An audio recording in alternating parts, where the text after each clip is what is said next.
ہم لوگ نماز اور روزہ کے پیچھے تو پڑے ہوئے ہیں، لیکن حقوق الناس کی طرف ہماری توجہ نہیں ہے، لوگوں کے حقوق کی ہمارے لیے اہمیت نہیں ہے، انسانی حقوق کی ہمارے لیے کوئی اہمیت نہیں ہے۔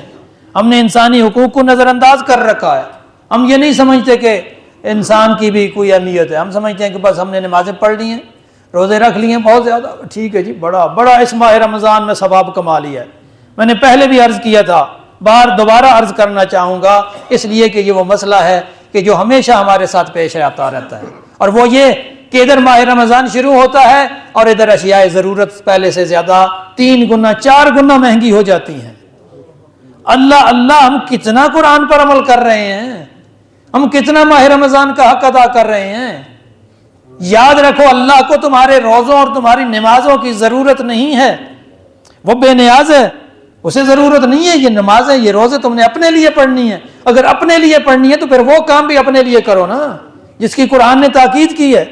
قرآن نے بار بار تاکید کی ہے کہ لوگوں کے حقوق کی رعایت کریں، اور امیر المومنین بھی اسی طرف ارشاد فرما رہے ہیں کہ قرآن پر عمل کرنے میں تمہارے غیر تم پر سبقت نہ لے جائیں۔